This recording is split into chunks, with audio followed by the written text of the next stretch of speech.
On this edition of the Roundball Report, we'll discuss the start of the NBA season for the Washington Wizards and the rest of the NBA, as well as discuss some local legends such as George Leftwich, Dave Bing, and Maury Wills, with a legend himself, the original host of Inside Sports, Harold Bell. So sit back, relax, get ready for your weekly dose of serious hoop talk, because the Roundball Report is next.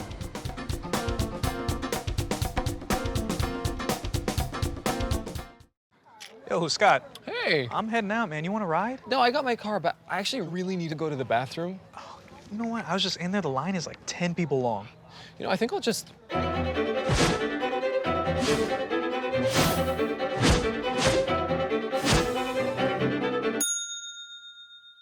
Dude, are you okay? You wouldn't believe what I was just thinking. I am definitely buzzed. Yeah. I think I will take this, and I will take that ride home. Smart man. Did you see how that dog was looking at me?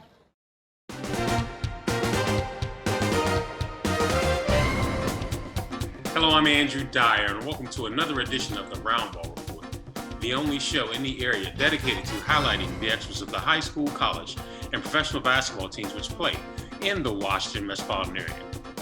And unfortunately, neither of my co-hosts could be here tonight, Janae Hayes or Nikki Lewis, but the ladies will return as soon as their schedule permits. We're going to get things started today as we're going to talk about the start of the NBA season as the Washington Wizards got off to a victory in the start of the season at the time of our recording. They won their first game against Indiana, got off to a good start. And here with us to weigh in with their thoughts is the legendary host of the original Inside Sports, Harold Bell, and making his maiden appearance as a guest, the one and only our producer and basketball extraordinaire, man can do it all, Sterling Savoy. Gentlemen, welcome to the Roundball Report. Thank you so much. Appreciate you having me on. Yep. Now, Harold and Sterling, the Wizards, they didn't do much. They signed Bradley Beal back, got a $250 million contract. They made the trade with Denver to bring in the two guards, Mo Harkless and Will Barton. And Mo Barton and Harkless, and they got off to a good start. So but they got off to a 10-3 start last year. I'll start with you, Harold. What are your expectations for the Wizards this season? Well, I tell you, it looks like similar from last year when Wes Unseld, they brought Wes Unseld in. Of course, his daddy, the legend with the organization, but he came in and got off to a great start, man. That blew me away. And then all of a sudden they fizzled out. So now here we are again. They get off and win their first game of the year. And I think that's only the second time in about 5 years that they won back-to-back home openers. And even though, the team that they won it against was Indiana, they had four guys in double figures, man, led by Bradley Beal. I think this was his second time averaging 20 points, 5 rebounds, and 5 assists a game. So it looks like, and what I've been reading, to tell you the truth, as we head into the season, it looks like the Wizards want to concentrate on defense, that they think that defense is going to carry them through the season because they got some scores now. There's no doubt about that. But, there are a lot of pretenders and contenders at the beginning of the year. So let's hope that they are a contender and not a pretender. What's your thoughts, Sterling? Well, I agree with a lot what Harold said. Honestly, I thought the game was pretty good. I like what the Wizards did in the offseason by picking up Will Barton and Monte Morris. I think that gives them a lot of depth, especially in that bench area when they can have Will to throw. Will Barton, of course, he's from the city. I got a shout out him. You can have him coming off the bench. You can have Rory Hachimura coming off the bench, and you got Daniel Gafford. So I think that gives them a lot of size, a lot of depth, and their scores. I mean, the Wizards have pretty much been scorers for these last 4 or 5 years. And to kind of, touch on what Harold has said as well, they do need to work on their defense because that's the biggest problem. And I like the fact that they have size as far as the bigs, but I would like to see a rim protector around there. Now, Porzingis is 7'3", but he's not the biggest guy. Kyle Kuzma is about 6'10", but he's not really known as a rim protector, and Gafford is about the same height. So overall, I like what the Wizards did for this first game. Hopefully it doesn't fizzle out like it did last year, but I thought it was a pretty good game. Monte Morris is a great pickup. Yeah, Monte Morris and Will Barton, as you said, they were the two pickups they got in exchange for Ish Smith and Contavious Caldwell-Pope. And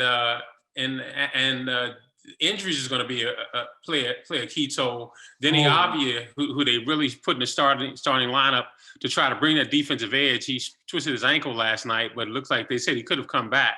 So hopefully that gets them off to a stretch. But Harold, let's expand the conversation to the rest of the Eastern Conference, where teams, the talk of the offseason was trades and how many draft picks you could give up.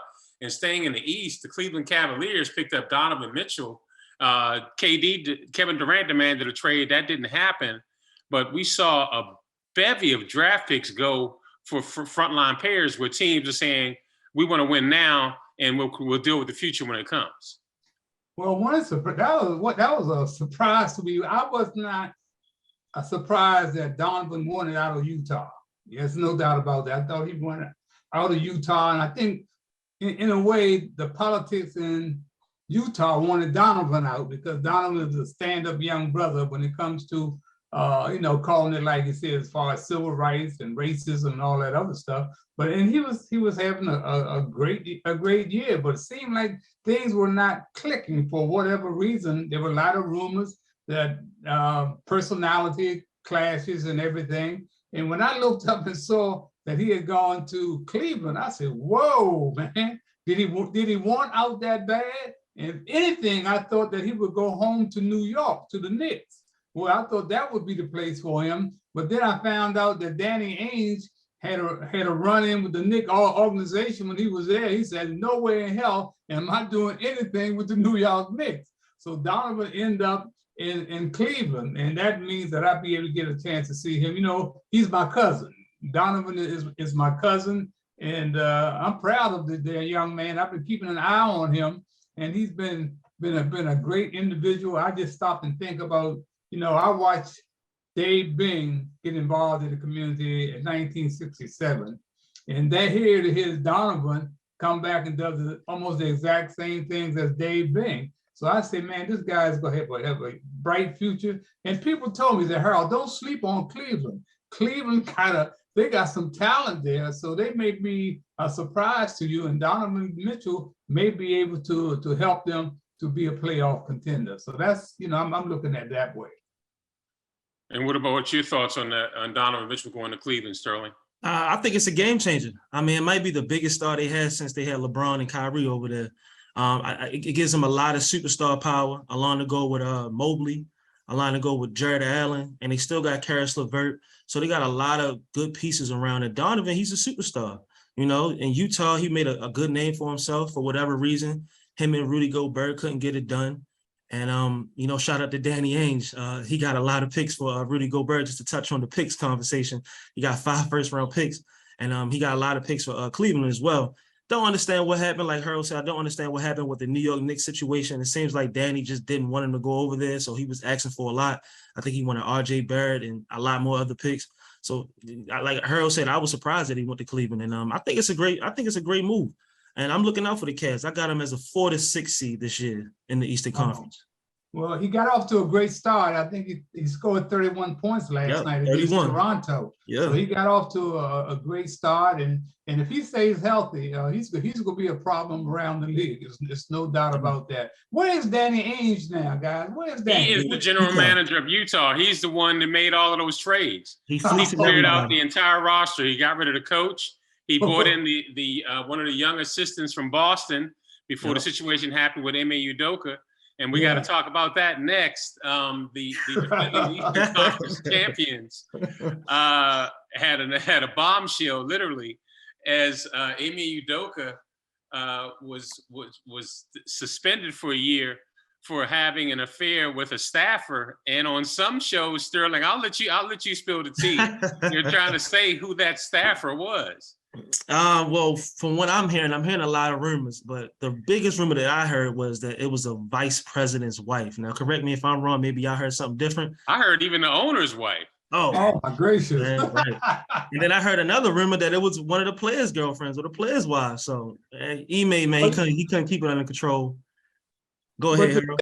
the thing is, Sterling and Andrew, this thing was handled poorly, man. Yeah. This was poorly handled, man, from the get-go by the Boston Celtics. Because one thing, you go punish this brother, but you don't punish the other person that was involved. You know, Exactly. who are you protecting? So I think I agree with Sterling. It had to be vice presidents, a wife, or one of the executives' wife. But yeah, man, this stuff has been happening in the NBA for decades. You understand? For decades. But now this was a mind blower, man. Is that this guy had a successful year? He's engaged to one of the most beautiful women in Hollywood. That's where I was going to go. I mean, if Nia Long can't satisfy you, then you might have a Tiger Woods situation going on. But you might yeah. So I don't know exactly how Boston's going to recover from this. But it's everybody's keeping an eye on the Celtics and everything that's going to go down here. This cannot be over. It cannot be over under any circumstances. So we'll see. And the thing that surprises me is that they didn't fire him. He's still suspended to this date. Kind of question. I heard reports saying that they didn't fire him because if they were to fire him, he would be likely the next head coach for the Brooklyn Nets. And I don't know if we're going to touch on Brooklyn, but I think if Brooklyn got Ime Udoka, they would go to the finals easily. Wow. Well, I'm hearing that it was a personal thing because it was either the owner or an executive's wife. They suspended him because if they were to fire him, they would have to pay him.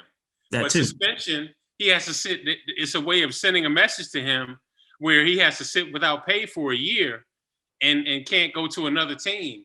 But Sterling, we'll take your lead and go to the Brooklyn Nets. I mean, they had a tumultuous offseason where Kevin Durant demanded a trade, but they're going along with him, Ben Simmons, and Kyrie Irving. But they got destroyed last night by New Orleans as Zion Williamson came back and showed that he was as good as he was before. And we can only hope that this young man stays healthy because he could be the next great superstar to go along with the other young superstars that we have in the league. Well, I think, man, that this is going to be very, very interesting. I don't know what's on Ben Simmons' mind, man. I cannot read his mind. I don't know where he's coming from. But he said he's going to tone his act down and get himself together. I was glad to see KD return to the Brooklyn Nets, man, because Brooklyn Nets, because you know what, KD has been like a guy out there hunting for a new woman. You know what I'm saying? He said, I got to find me a new woman. That's how it was going on in the NBA. And for him to come back and say, look, I'm gonna stay here, and maybe we can still turn this thing around. So I think that was a great move there. And that would be great if they could get the Boston Celtics coach, man. That's what they need. But they got a coach there now. He was a great player, but I don't think he has a clue to what's going on. And I think, go ahead. Go ahead. No, I think that's the biggest problem with the Nets. I mean, they're surrounded with a lot of talent, but Steve Nash just really doesn't have a system. And I think that's what Kevin Durant issues were in the offseason.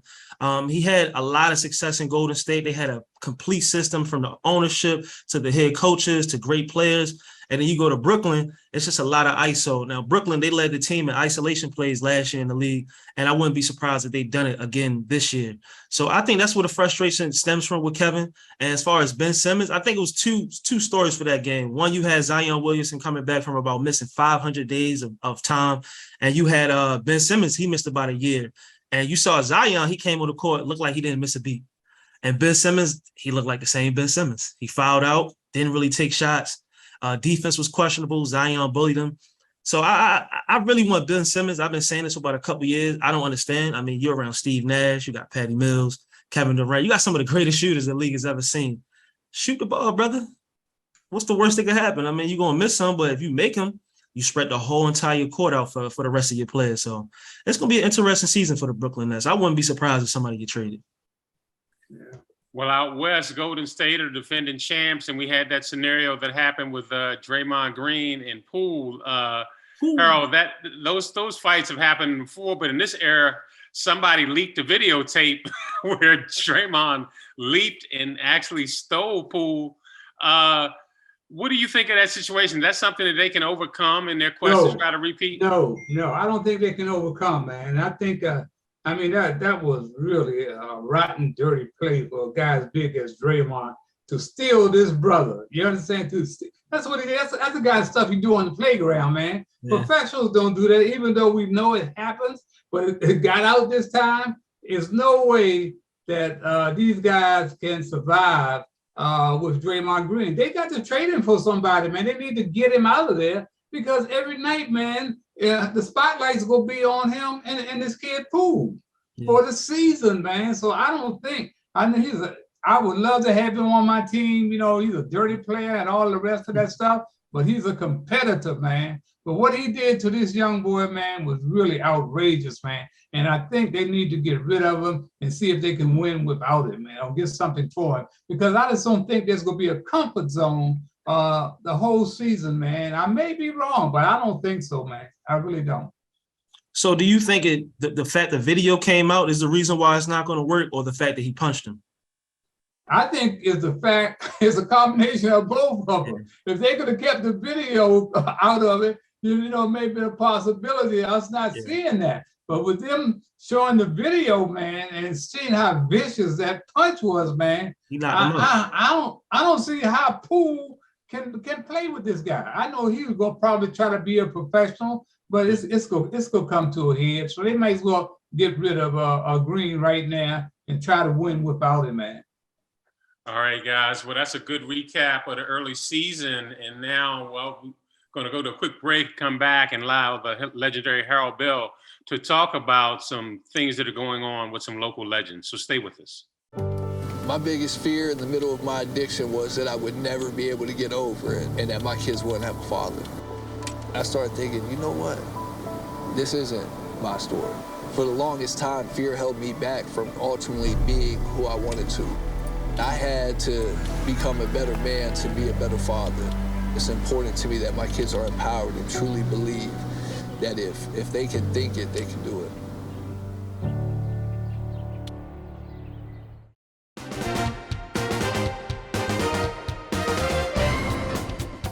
Welcome back, and now we're going to turn to some of the legends in the Washington metropolitan area in terms of basketball and overall sports, as Harold Bell is going to talk about Dave Bing, George Leftwich, and Maury Wills, and some of the tributes and things that are going on to these three great pioneers of their various sports here in the Washington metropolitan area.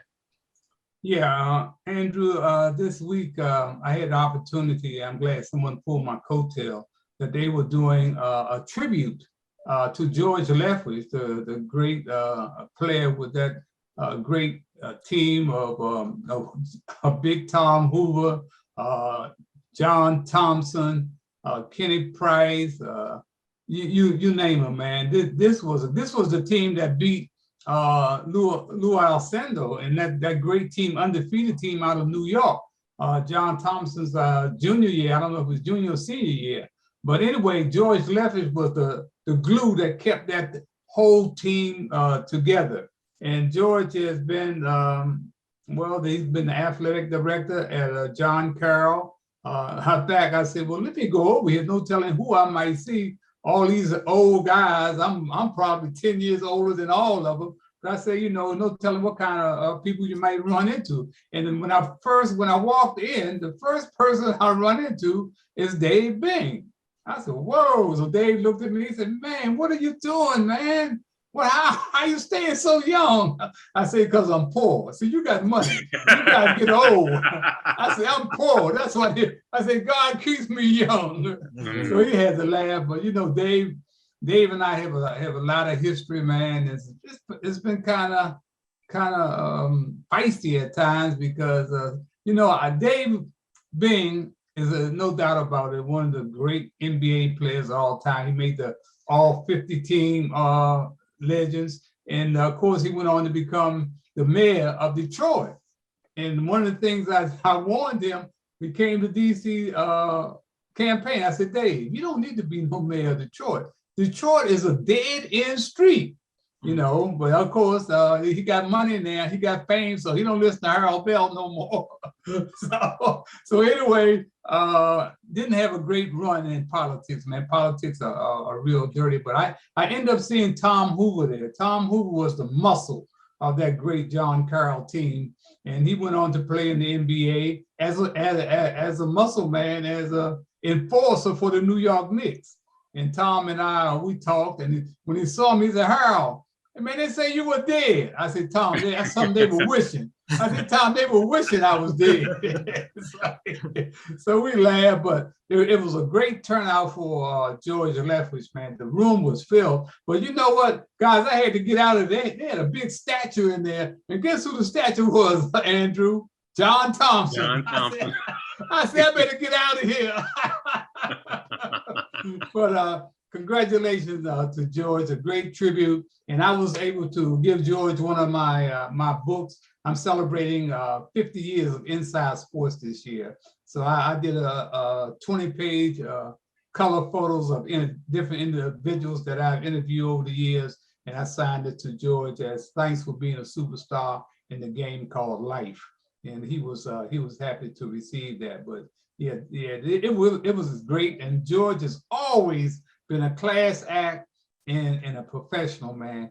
Oh, one other thing too, I found out that Brian Ellaby is now the new athletic director at John Carroll. He came up to me. His father and I went to Fairmont Heights together. See, I know about, everybody talks about me as Spingarn, but I ended up graduating from Fairmont Heights, and his father graduated with me. Brian Ellaby, this youngster, is now the athletic director at John Carroll. So I hope that, you know, Sterling, that we'll be able to give you a little more background on that. But that John Carroll team, man, with Hoover and John Thompson and Lethbridge and Ken Price and others, man, one of the greatest teams that ever come out of this city. So when you start talking about legends started right there at John Carroll. They had a great coach there, and of course, DeMatha was big at that time too. So John Carroll and DeMatha, they hooked up. I was talking about, you know, Freeman's auction house. I had this basketball that Red Auerbach gave me. It was a 1996 NBA All-Star game basketball. And he gave the thing to me 20 years ago, man. He and his wife, Dottie, he said, Harold, you may be able to raise some money for kids in trouble with this ball. He said, this was the year that Michael Jordan came back from Major League Baseball and ended up winning the most valuable player in the NBA All-Star game. He said, all the players signed this ball. And he said, out of all the players, 18 of them are in the NBA Hall of Fame. So you may be able to auction this ball off. So I send the ball up to Philadelphia, to Freeman's auction house, and they're going to auction that ball off and maybe get some money for kids in trouble. So I'm going to try to put Dave Bing on that and tell Dave, you know, to let the players know that the ball is there. We'll be able to show that ball during this telecast and see what else. Oh yeah, Maury Wills. Maury Wills is one of the greatest all-around athletes that ever come out of Washington, D.C. Maury Wills revolutionized Major League Baseball when he came up to the Dodgers in 1959. He spent almost 10 years in the minor league before he finally got a turn to be called up by the Brooklyn Dodgers. And you know, the Brooklyn Dodgers, as far as black folks are concerned, is Jackie Robinson. And that's what was one of Maury Wills' heroes. And Maury died a couple of weeks ago on September 22nd. And I mean, when I say revolutionized the game, he revolutionized the game. Home runs were obsolete when Maury Wills played because people came from all over the country to the arena to see Maury Wills steal bases. And they've been blackballing him ever since because Maury Wills was a stand-up brother. And he decided, you know, he was going to be like Jack Johnson. He was going to be a free black man. So he didn't pay any attention of what rules he should be abiding by when it came to off the field. And white media has held that against him ever since. So Maury died at age 89, and we're going to be doing, his family is doing a tribute and memorial service to him at Ebenezer A&M Church on Saturday, the 19th, I think that's the day. I might have my dates mixed up. Oh, it's the 22nd, I think. I think the day is the 19th.